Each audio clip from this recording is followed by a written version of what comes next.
Последниве години во земјава значително е зголемен бројот на пациентите со карцином на кожата.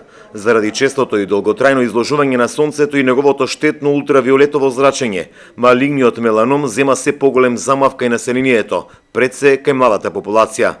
Доколку не се интервенира навремено, може да предизвика и поголеми проблеми кај пациентите. Ние сме токму затоа тука во Струмица, бидејќи направивме анализа на пациентите кои што се оперирани на клиниката за пластична хирургија во период од 12 години. Тоа е една ретроспективна анализа и добивме малку поразителни бројки, бидејќи удвоен е бројот на пациенти што биле оперирани 2006 во однос на 2018 година.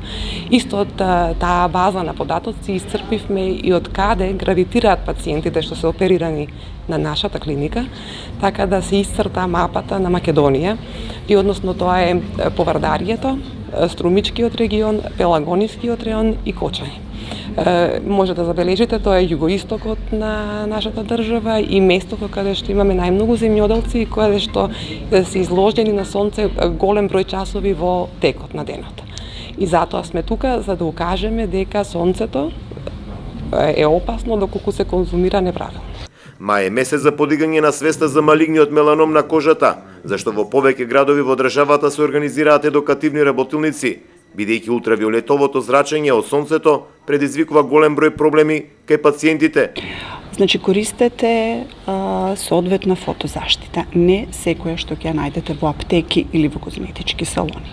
Значи, пред да користите фотозаштита, обратете се најмалку на својот матичен лекар, а уште повеќе на дерматолог. Затоа што за секој тип на фотозаштита на кожа постои соодветна фотозаштита. Ние, за жал, на пазарот имаме многу средства кои што не ги поминале сите клинички студии и најважно е што она треба да се знае.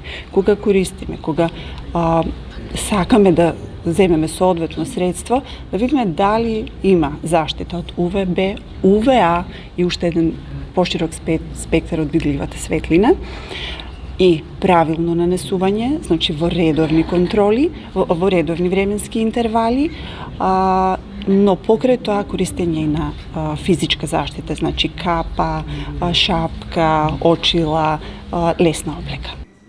Кампањата ја организираше Универзитетската клиника за пластична и реконструктивна хирургија од Скопје заедно со Министерството за здравство, а на присутните освен доктор Софија Пејкова и доктор Билјана Ахтарова се обрати доктор Игор Пеев, пластичен хирург.